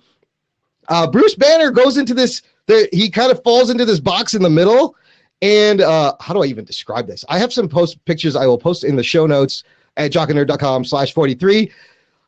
This box opens up, and out comes, from a distance in the smoke and in the blackness, like a 9-foot Hulk, which is, he's a big costume. Anthony, how do they do it? I sent you the link. I remember, but describe it. I don't know. So it's like he can move his hands. Okay, so it's kind of like a preformed costume. It's green and he's got a ripped shirt on, and he can kind of just moves his arms at the elbows, like his arms are pinned from the elbow. So he walks around and swats people down. But they do this one thing that actually helps the effect. Like he goes Hulk smash, and he stamps the floor, and everyone falls down at once. It's choreographed, right? Oh, nice. Like that was kind of a cool effect. Like occasionally these effects would work. For example, Hawkeye, he's drawn shooting arrows. Now, he's not shooting anything, right? He's pantomiming, but you hear the sound of an arrow, you see a pyro spark go off on this guy up here, and you see the guy fall and hit a man. It kind of completes the illusion. Spider-Man, the same thing. He pantomimes webbing, and then things are flung towards him, but there's no actual webbing. At one point, these guys fall on a net, and he pantomimes him like whipping him in a net and pulling him up, and the net pulls these guys up. But they do a really good job using lasers, using smoke, using kind of the darkness. There was a U structure. It was like a kind of an air duct on the floor in a U shape, right? And this was amazing because people would come out of this in the darkness, and you'd be like, where the fuck that guy come from? Like a whole army of Chitauri crawled out of this thing, and it seemingly looked like they just popped out of nowhere and attacked their Jeeps. So it was well done. It was definitely well done. Dude, it was kids. We may have been the only adults. That was going to be my next question. Without children. Audience? What is the target audience? First of all, you walk into the concourse and it looks like Marvel and Disney have thrown up over everything. Literally, from the fucking obviously the toys and the blinky lights and the puff figurines, but even the popcorn, the concessions, everything is. It's like, and it's nothing I wanted to buy. I was like, I'm not buying any of this crap. It's all aimed towards kids. Brilliant marketing. They're selling programs. They're selling comic books. They're creating a new fan base for their shit. Yes, it's fucking geek boner for all ages because it's brilliant. Because this is a great introduction. The kids know these characters. How old are you when you can get a geek boner though? Probably how old were you? My first geek boner may have been my first geek boner. A real boner though. Wait, what do you mean? I'm gonna say 7. Like your dick inflates with blood. 7? That's what a boner is. At 7? No, you asked possibly. I don't know. So I'm just wondering if these geek boners of all ages or getting real boners or not. Listen, it's an internal metaphysical geek boner. All right, I know. Another level here, but make it. Yeah, super weird. I wanted to ask. Wait, who's weird? Me or asking how old you need to be? Listen, anyone can have a geek boner. You're never too old or young. You're never too old or young to listen to this podcast. Anyways, it was aimed at kids because they had lines like, let's go kick some Asgard and corny shit like that. The voice acting was very well done, and despite the fact there were times when the guys weren't even lip syncing to the dialogue, but it really didn't bother you. You were like, oh, that guy is saying that. It was all. So did they do the stage right in the middle and with their floor seats or no? No, there was no floor seats. There was 3 setups. Oh, I want to mention this great setup. So it was a half hour, and then there was an intermission, and at which point I was like, that's weird. We only did this for half an hour. The intermission is because they have this crazy setup for the second hour and a half of the show. And the best setup is the New York scene. So in New York, Green Goblin has the Cosmic Cube, and the Sinister Six are there, right? Now, the whole scene takes place inside and around the head of the Statue of Liberty. How they did this was actually really cool. So on the back rear projection, you have a skyline of New York City. In the middle, what projection? What are they projecting off of? On the back. There's a giant wall structure at the west end of the arena. So the arena is now cut off as in a U. You couldn't sit all the way around. Gotcha, it was a U-shaped seating pattern. Gotcha. Okay, now it makes more sense. So towards the back, even extending far, was this platform though. It had doors in it. It had, how you do rock climbing? It had rock climbing things. It had scaffolding on the inside where you couldn't see. So then at times Peter Parker would climb up there, and all you could see him was like him going up the side of a wall. So some of the illusions were cool. It also had ramps for the motorcycles. The motorcycles would gump up these ramps and go on these things and hop off. Or they would jump up too. Yeah, they would also jump up. There was doors that opened. They would force Gump up these ramps. They would force Gump up the ramps. And they would go into the thing. It was crazy, dude. There was all this crazy shit, and they would project shit on the floor so that sometimes it was sand, like they were in a sand part, and then they could change it to another texture just by changing the projection on the floor. Really well done. So the Statue of Liberty, you see this round scrim, and on it is projected her face, and you see the crown, and so there's characters on top. there's a point where Spider-Man is battling Green Goblin, and Goblin's on his glider, and he's going around the thing. And at one point, Spider-Man's underneath the glider, like he mounted himself on. But then you would have a lighting change, and you could see inside the head. And inside the head was a spiral platform that these guys were going up and down and fighting and repelling right through the middle. These were in this cool. Thor went with Spider-Man. So Thor was fighting Dr. Octopus, Green Goblin, and the lizard came out of the bottom. And it was cool because every time he struck, they triggered a lightning effect that was projected on the scrim. So it looked like lightning was hitting him, and it was choreographed with his beatings. This is an amazing use of all these performance things that you kind of, if you watch America's Got Talent, they have these like choreographed display performers with lights and backgrounds. Like they've combined everything here to do a really good job. And if I was one of those 7-year-old geek boners, I would have lost my shit. There was kids behind me going Spider-Man, and I did wear my Spider-Man hoodie, and the kid next to me also had the same Spider-Man hoodie. So terrible. I'm a nerd. Geekerific. But cool. Good show. I don't really have any more questions about it. Right. That's it. I had to have been there. Yeah. I watched the YouTube video you gave me, but no, I mean, it sounds like they put in a lot of work, and I was just interested to see how they pulled off some of the stuff and what it really was and what the target audience was. I would have loved to have gone. I think, good. Mr. Do-Right, I did my job. He says, I felt like I was there, and thank you for saying that, because if you're listening to the show, do you wonder when Imran takes a second to breathe? Because when he gets going, I don't think you breathe at all. Do you breathe through your nose? No, I inhale through my e-cig, and it keeps me going. And then there was the head of the Statute of Liberty. Listener, you know me, I get excited. Wowie zowie! I get excited very easily. Here's the thing. At the end of the show, these motherfuckers were out of breath. They were sweating. I was like, wow, that was a lot of fucking work. That was a lot. They were doing bike flips, like somersaults, in like really good bike tricks right there in the studio. Well, I'm looking at the Wikipedia, and they were casting martial artists, aerial performers, X Games competitors, and stunt people. That makes total sense, because you had all of that. You had guys fighting, taking hits. You had guys falling into mats from like 20 feet up off of platforms, and a lot of stunt falls. Like it was pretty well done. The great use of the space. They played to the crowd. I loved it as an adult, but if I was a kid, man, holy shit, I would have bought everything. My parents would have hated me, because I would have wanted them to buy I felt bad for the parents, because they got to buy all this crap. But yeah, it's the new generation of nerds. Those kids will be listening to our podcast very soon. That's right. Maybe next week. I don't know. Kids, this is not for kids. This is an adult podcast. So turn it off. Go to sleep. Okay. All right. Should we wrap this up? Do the business? Yeah. We'll wrap this up. Let me get a little sweeper. The Jock and Nerd Podcast. Wow, Blab guys, thanks for hanging in there and checking it out. We're going to wrap this up, and then we're going to open up the show to you guys in just a second. So, Anthony... And stick around for the after-show rant. That's when we'll start opening it up to the Blab people that are on here and take questions or have a little nerd discussion for another 10, 15 minutes. Anthony, I have a new philosophy over this doing the business at the end. What's that? Yes, of course, there's a speak pipe. Of course, we want people to send us audio comments. They can go click the link in the show notes or go to speakpipe.com/jockandnerd. Of course, we want them to do that because we want to hear from you. And of course, they should follow us at Jock and Nerdcast or email us at show@jockandnerd.com or subscribe. But I feel like all that we don't need all that shit. It's very simple. There's one thing that I'm gonna push from now on, listener. If you like what you're hearing, if you guys on Blab like what you're hearing, just tell your friend. Tell a person. Tell a jock or a nerd you think would enjoy this level of stupidity. Silo up to one of them real close and sexy like to their ear and give them one of these. Jock and Nerd.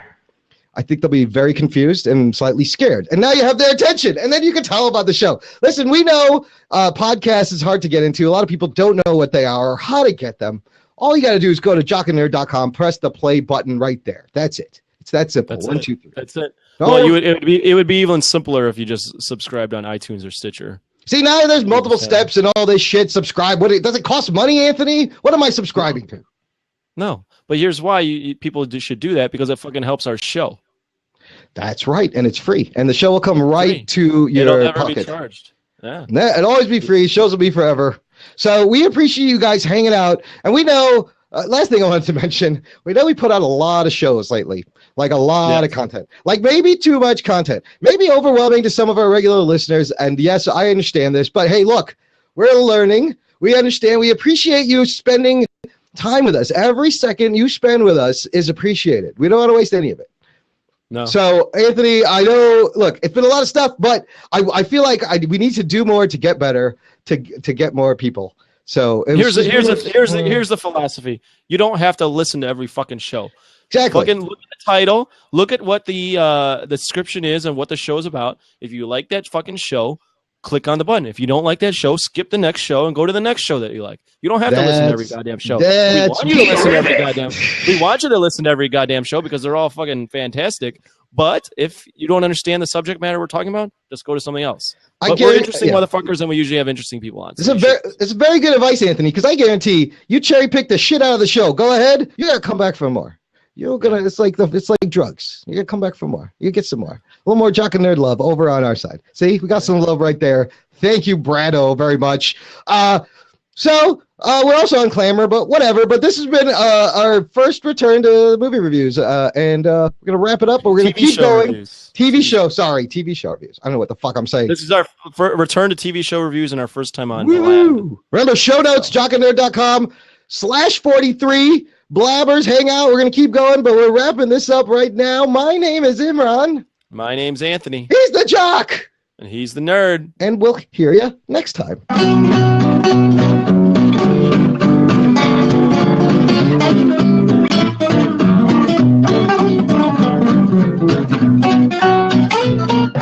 Jock and Nerd.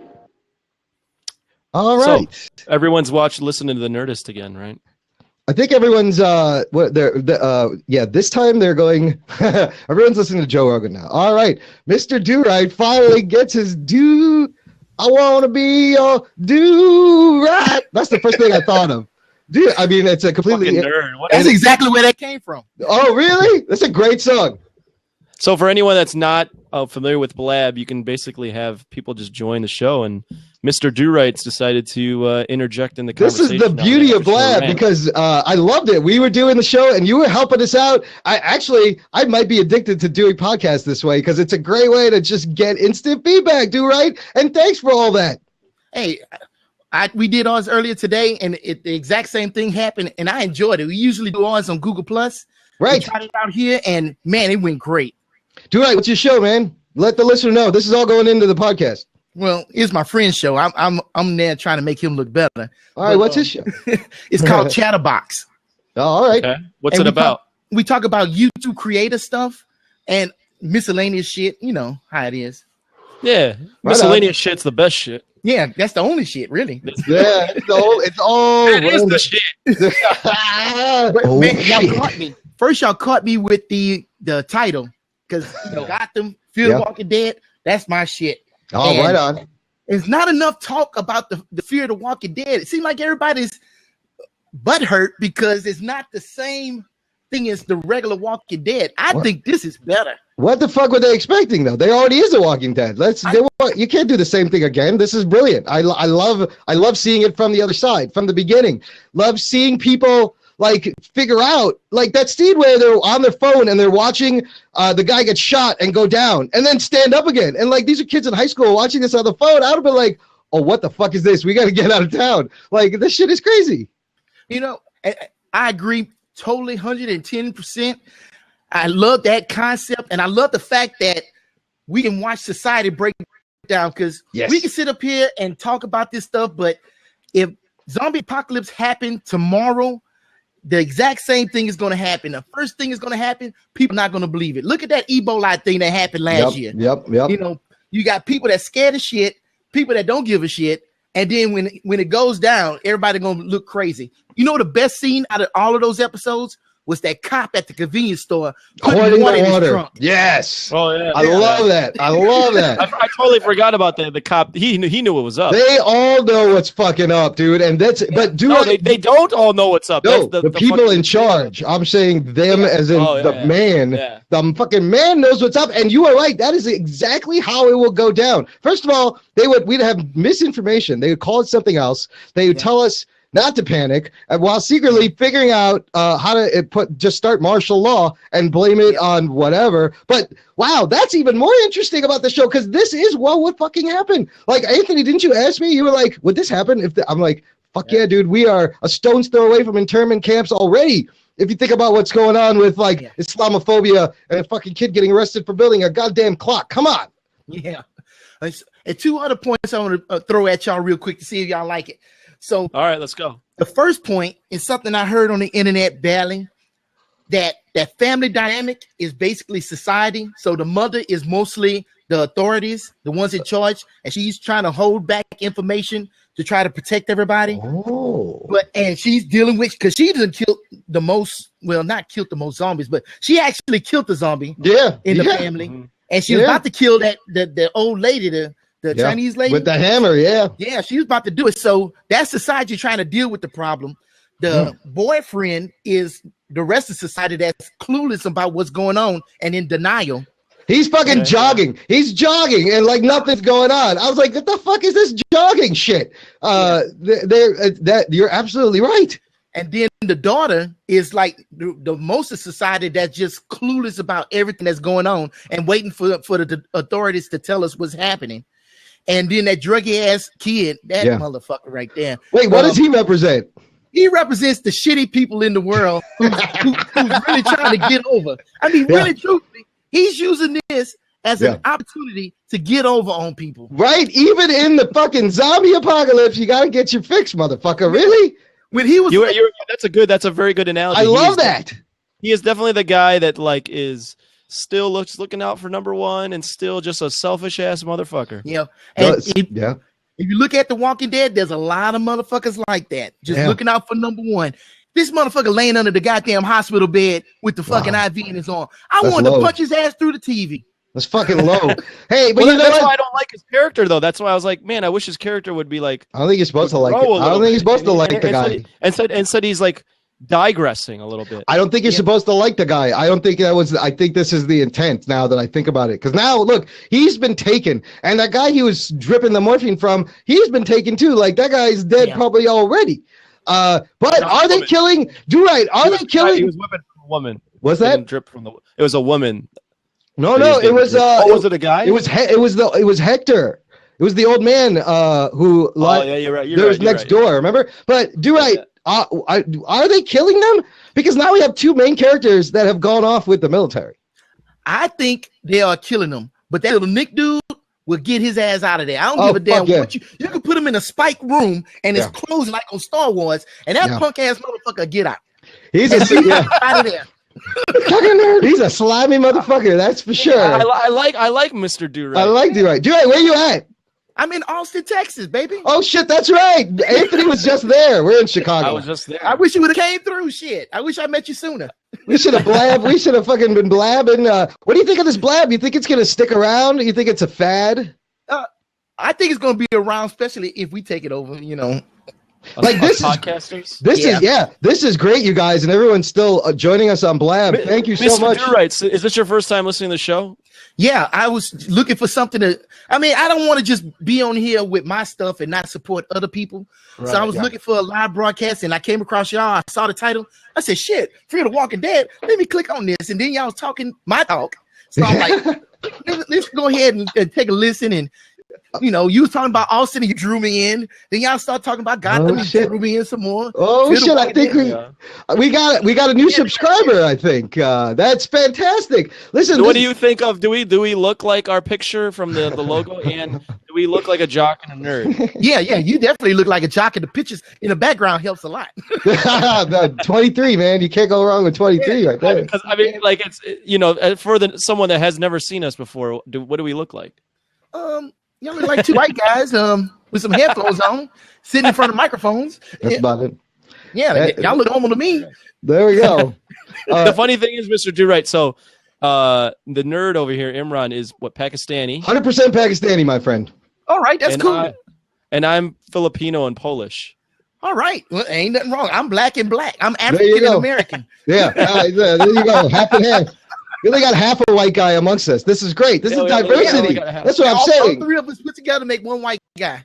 This is diversity. This has been kind of an amazing experience because, like I said at the beginning, we just kind of threw this on. I had no idea what's going on, and now our buddy Mr. Do-Right hangs out for the whole show, like live. Like that's crazy. And you have, and then was it rude of us at the beginning? Here's my question: we had a guy helping us out, and he jumped in, but then I just explained to him. I was like, we kind of want to just do the show with us, and we'll open it up later. And I don't think I was rude, right? I didn't know how to handle this. Like, this is new etiquette. First of all, what the fuck is blab etiquette to begin with? Like, I could just kill your window right now if I wanted to. Of course, I'm not going to do that. That would be mean. Yeah. You know what? Fuck him if he can take a joke, and fuck him if he can't. There you go. I like this guy. Bro, do you even podcast? I like this guy. Mr. Do-Right, how often do you podcast on your friend's show? We just basically started this. Like I said, we YouTubers. So I got a YouTube channel, and I do some YouTube videos. Plug it. Like this is going on our show. So plug it. Oh, okay, here's the plug. Ready? Ladies and gentlemen, check out Mr. Do-Right on C Stories with Mr. Do-Right live Thursday nights, 9 p.m. Central Standard Time. Well, that's where you can see me, Mr. Do-Right, acting a damn fool. Also, check out Chatterbox podcast loosely, but it is on iTunes. We try to be on Google Plus. We said fuck that shit. We came over here to blab. You can check us out here too. Man, nice. I appreciate y'all a whole hell of a lot. Listen, how do you spell Do-Right? Spell it for them.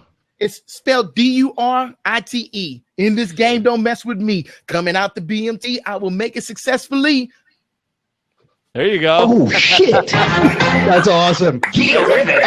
Listener, I gotta have my Wowie! Listener, follow at Mr. Do-Right, Mister Durite. This guy is awesome. And what do you think? Should we do more of these Do-Right podcasting on Blab? Hell yeah! I don't think you should stop. Like I said, take it over. Take it over. This is officially our first Blab, man. So maybe we will. Maybe a part of the show. The Empire of Stupidity is going to take over Blab at the Jock and Nerd podcast. Man, but thanks for coming on, dude. That's awesome. I really enjoyed this, man. What y'all talking about? Y'all, I hope y'all invite me on. I'll give you some good content. If not, I'll just give y'all some looks. Yeah, well, that's good too. Shoot us an email. Email show@jockandnerd.com. Yes. Write that son of a bitch down. I'm writing it down right now, sir. Yeah, and send us an email. You can come on the show whenever when you got something to say. Yeah. So give it to you're already on show SHOW at jockandnerd.com, spelled out Jock and Nerd. Okay, got you. Shoot us an email. I mean, we've already got. You're going to be on the after show rant. You're on Jock and Nerd episode 43 right now as we speak. You're on. Too bad I'm not on episode 69. Oh, I can't wait! I can't wait till we get to that episode. That's going to be. No, but we'll have you on as an official guest again for sure. Maybe we should have him on episode 69. Can you wait that long? No, we'll have you on soon. No. Hey, do you watch the TV shows? Oh man, I watched. Oh, are you kidding me? Flash, Arrow. Flash, Arrow. I watched that Supergirl. Yeah. I'm sorry. Hey, what did I say? Pilots always suck. You got to give it a couple more episodes. Well, wait a minute. Time out. Fear the Walking Dead pilot didn't suck. No, it didn't. No, but it's a spin-off. And they have the formula kind of down a little bit. Gotham pilot episode didn't necessarily suck. Actually, I agree. The rest of the season kind of sucked a little bit. Yeah, I thought that it started strong. Yeah. We thought Gotham started really strong, and then it just went all over the place by the end of it. It was Gordon's love story. I don't want to see soap opera shit. I want to see some shit. I mean, come on. We want to see Batman. Yeah. I want to see Batman. But we have to get past that. We're never gonna fucking see Batman. We just gotta let that go. How do we just let that go? How long are we gonna let people fuck our stories? I mean, I agree with you on that. Yes. I like this guy. Stories and they just no, we're gonna do it how we want to do it. By the end of Gotham, the Batman is gonna be wearing pink. For real. I agree, dude. I've said time and again, the stories and the storyboards are decades of awesome stories are right there. Why do you feel the need to put your stamp on it?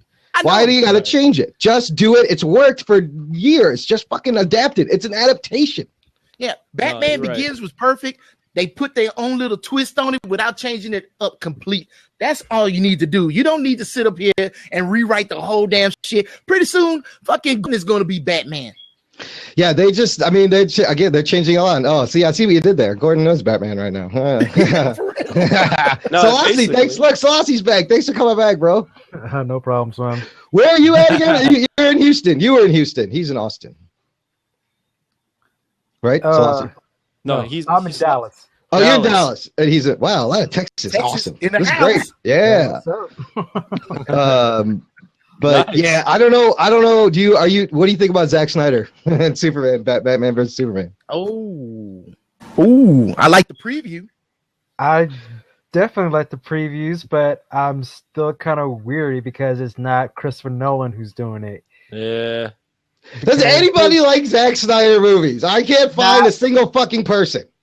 I'd like Man of Steel. Yes, Man of Steel was awesome and great, but it was he changed up the story too much and it wasn't that great to me. It's the wrong tone. It's the wrong tone. Selassie, you just said it was great, and then you said it wasn't that great. But here's my thing. I liked it, but the bad parts usually just stand out to me. But I like it because it's still Superman. But that's a bad sign of a movie when the bad parts overshadow every fucking thing else of the movie. You know what was great about that movie? Yeah. There was no kryptonite. That's yeah. I'm tired of goddamn kryptonite. That's they did it. Yeah, So it's a you good got point. the most powerful man in the fucking universe, and the one thing that can stop him is a fucking rock. A rock, a little gem. But here's the thing: it's the only thing that represents anything from his planet. So it's gonna be eventually be in there. So yeah, I mean it's in Batman vs Superman. Hey, what do you guys think? So Zack Snyder has actually kind of said he's like, this is Man of Steel 2, Batman versus Superman. Because we're like, what is this Man of Steel 2? Is there gonna be a sequel? Is that what he said? No, yeah. Look it up. Look, I got it right here. He's an ass. Look at that. Let's see. Is it Man of Steel 2? I believe it will be because we haven't been introduced to Batman yet. This Batman. So it's got to be Man of Steel. I like the fact that one, Batman is pissed off because he tore up Metropolis. Two, I like the fact that he's going to court and try to answer for his crimes. Yeah, that's interesting. Superman could have brought him Zod anywhere in the fucking world, but he fought his ass right there in Metropolis. All he had to do was fly straight up in the air and fucking kill him then. Like, you could do that, man. Space. It was in space. Stay your ass in space. Oh, Selassie doesn't think so. Okay, but you're talking about Zod here, a low life ass motherfucker, and one of the greatest villains in DC universe. Yeah, in the DC universe. Unfortunately, even though Superman would have tried to take him out, Zod would fight just as hard to get back to Earth so he can kill him to get him to that point. If you look at Zod in this movie, I'm sorry, I don't mean to take over y'all show. No, go ahead. Dude, this is now great. We're just fucking talking. Yeah. If you look at Zod is just like our military. We send our military to go over there and do something, and then they come back. Zod was part of Krypton's military. Yeah. They took over planets. They terraformed them and everything. So Zod was just doing what he was trained to do. Yes. He was doing his job. Bad guy. Yeah. But really, Zod for me was actually the best part of Man of Steel. I actually hate on Man of Steel all the time. I could hate on it every day if I wanted to. But Zod was the best part of Man of Steel because, like, when he fucking realizes that the Codex is finally destroyed, his whole purpose in life is for his people. So you actually feel legit like that's the only reason he's been trained to live. And he's coming up in a society where you're trained to be a soldier and you have one purpose. So when you like for instance, if like my one purpose was to serve God and I find out one day there's no God, I'm going to go fucking insane. Yes. Yeah. That's exactly what happened to Zod. So you sympathize with this man. Actually. Yeah. I mean, he had more clear motivation than fucking Superman did. For sure. Superman is a traitor. He was a traitor to his own people. Yeah. Well, that's weird. I don't know if I go. He was that far. Well, I wouldn't say he was a traitor. He grew up on what he knew. So eventually. I mean, plus it's also like he's naive, and I feel like part of it was him. That actual conflict between them two was actually like legit. It's just fucking Zack Snyder doesn't know how to direct people. Yeah, exactly. Yeah. See? Oh my God, everyone agrees. This is our thing, dude. Visually, the movies are amazing. They're comic book panels ripped out of the page. They're great. None of the acting is good. It's completely flat. I never connect with any of the characters. Like, imagine how awesome that movie would be if you actually fucking cared about any of those fuckers. Yes. Yeah. I mean, wow, everyone agrees with this. This is crazy. I mean, the only greatest thing that he ever did, Zack Snyder ever did, was 300, and that's about it. Oh, yeah. That was about Agreed. it. That shit was Everything awesome. else has been derivative, and he should just be the visual effects supervisor. He should just do the special effects and direct the action scene. But they back him so much. He's their guy. Yeah, I don't get why they think he's the guy to like make DC on par with Marvel in terms of movies. I don't understand that one. Here's the most ironic thing. So I pulled up this article about Zack Snyder saying Man of Steel 2, Superman vs. Batman, essentially Man of Steel 2. There's a quote in here. He says, talking about the superhero fatigue, he goes, the pressure's on us, the filmmakers, to make the movies better. It's about human stories. It's not just about big explosions and stuff. What are these people feeling? So how do you fucking say that and go back and watch one of your movies and fucking think the same thing? And he says, in a way, Batman vs. Superman is Man of Steel 2. Justice League is kind of the transcendent Knights of the Round Table story. It'd be interesting to think about what a standalone Superman movie might be. I don't think they're ever going to do Man of Steel 2. Yeah, it's not in their plan for the next 5 years. So, Lassie, do you go on Blab at all? Are you a blabber as well? Yeah, I've been on here for a while. Oh yeah, what do you do on here? Oh, I just do this for fun. I just go in and jump like, in and out of people. Yeah.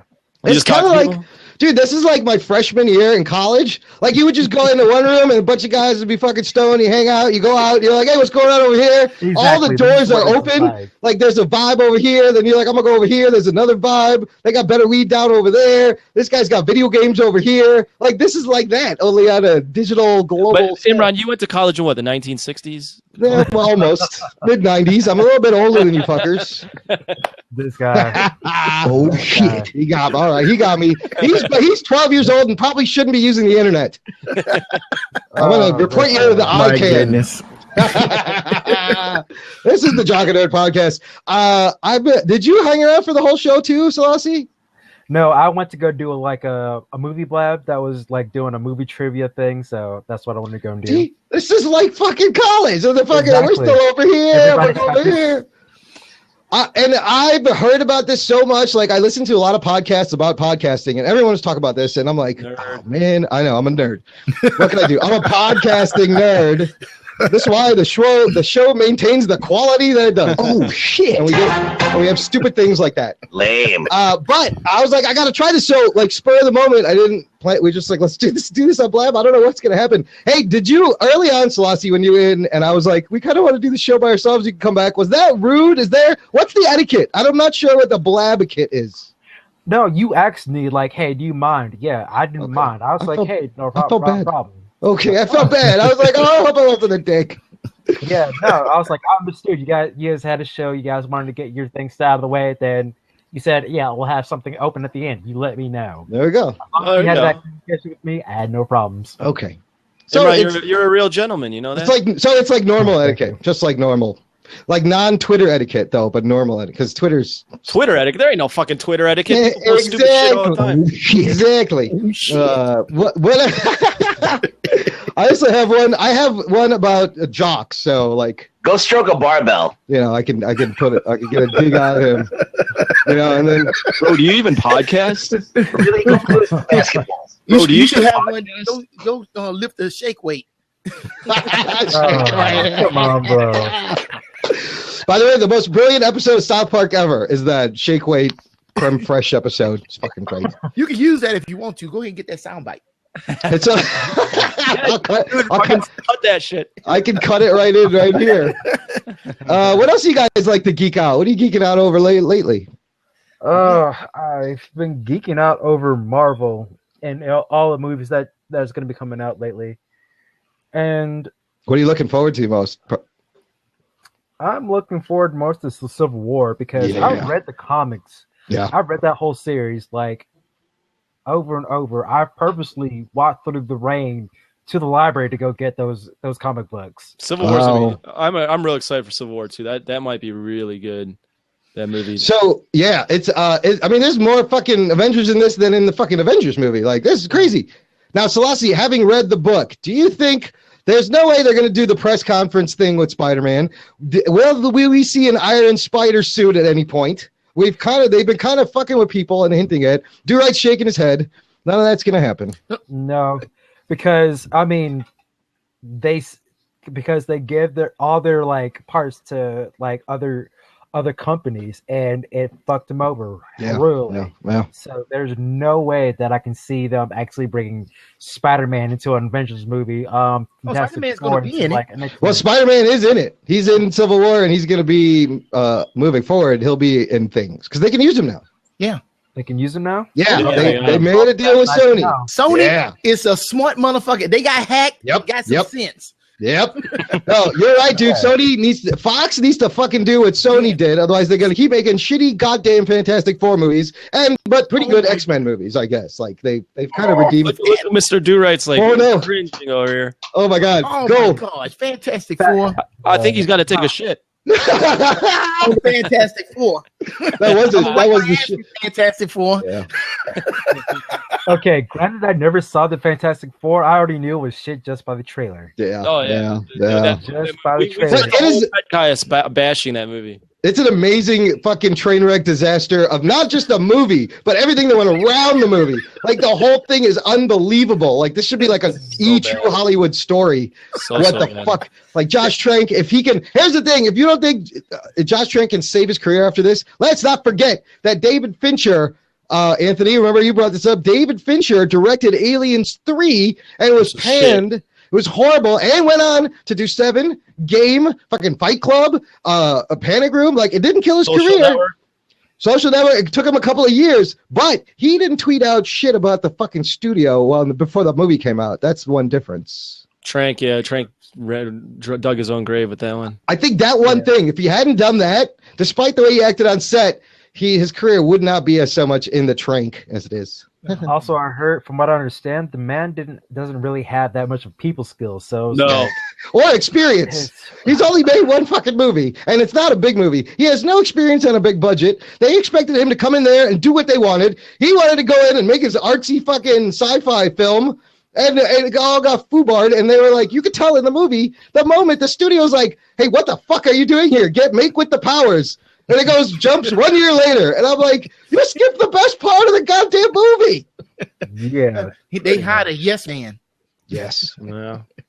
But let's stop talking about trash. Let's go back to his Avengers. Okay, here's why I'm excited. Selassie, you don't know that they can use Spider-Man. Now, in Civil War, Spider-Man actually has a pretty big part. He's going to be in there. Aunt May, played by Marissa Tomei, is going to be in there. They've casted this kid, Tom Holland. He's an English kid. He's 19, which means he can play Spider-Man as a teenager for like 10 years. Like, it's perfect. He's kind of athletic. Nobody knows him, which also means all you're going to see is the character. You're going to see Peter Parker. You're not going to see fucking Andrew Garfield, Tobey Maguire. You're going to see this guy become Spider-Man. So he has a big role in this, and the rumor is he's got an awesome makeshift homemade costume in the beginning, which is kind of like goggles and a hoodie and some elbow pads. And then Tony Stark and maybe S.H.I.E.L.D. gives him his costume, which actually makes a lot of sense. Because my problem with all the Spider-Man movies is how the fuck does a teenager sew that awesome costume together? How do you did the Spider Bite also give you home ec skills and fashion? Like, what the fuck, dude? How do you know how to sew a costume that looks awesome? Do right. Interject because everyone needs to breathe. Oh, he better have the damn web slingers and not the shit come out his arm either. No, it should be. I think they'll be mechanical. See, I think Marvel Studios will do it Spider-Man right. That's exactly right. Yes, that's exactly right. Well, I thought he already has them, but the cartridges just only enhanced. No, they changed it for the first movie. The Sam Raimi films, they made them organic web in shooters. The comics and in the second Amazing Spider-Man series. It's more about the text. The mechanical. I'm sorry. Mechanical. Originally, he, it's to show that Peter, a teenager, can invent this sticky fluid that like a corporation like 3M adhesive company can't even make. And he's figured out how to make this amazing web. And then he's that smart. It doesn't clog up or nothing else. Yeah, but it does run out sometimes, and sometimes he forgets. Like 100 feet. Yeah, and different taps will be. It's so cool, dude. It's the greatest fucking device ever. And then he can hook a battery to it so he can ground himself. So Electro. Oh my God. Okay, fair enough. I mean, but you know what? At least with the cartridges and everything, he could run out, and that was part of the story. Yeah, it was always yes. and like, oh, I can't go save this person, or I can't follow this criminal because I have no more web fluid. And that was part of the story where he busted nuts all over the place out his arms and stuff. And I'm like, wait a minute, at least make him dehydrated. Yeah. It takes he's got a good point. Oh shit! It takes away the whole thing of Parker Luck and him being a human and a teenager. Let's pause. I just like that he said he's busting nuts out of his arms. He is busting nuts like all day long. Spider jizz over here. Oh god! The guy didn't even stop for like a turkey sandwich. Even fucking Von L, who just joined, laugh at that one. Oh, it's spider jizz. Yeah. Oh My spider shits are tingling.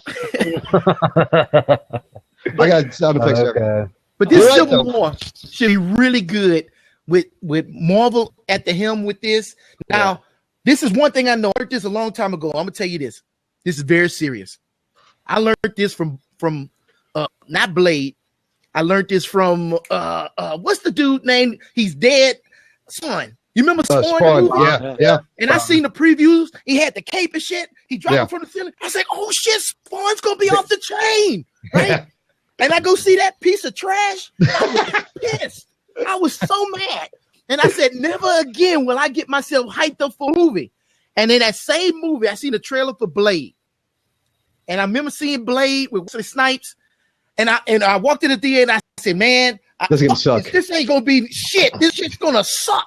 I'm gonna ask for my money back. And I watched it and I was like, hey man, I'm pleasantly surprised. Well, with Civil War, you know, I can see all the previews, everything, just like with Deadpool and stuff. Yeah, that's cool. But that shit's gonna fucking suck. Straight up. You think Deadpool's gonna suck? Well, until I see it. I mean, I see what you're saying. Yes, good expectations. 300 Rise of a Nation? No. Yes. I Yeah. never see that. Now you saw 300 and you said, "Oh shit, this is gonna be the shit." I love it.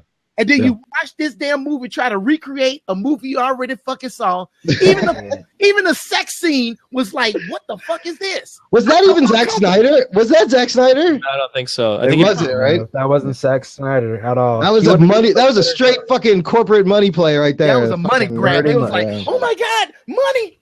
Yeah, just make the same movie.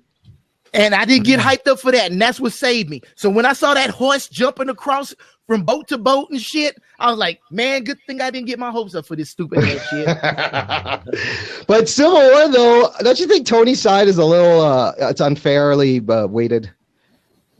No, he's got 3 flying people, and they only have that's one. the way it was. That's the way it was also in the comic. That is the way. That is the way it he was. got some big motherfuckers. He had some heavy hitters, yeah. Especially like when he had Thor on his side.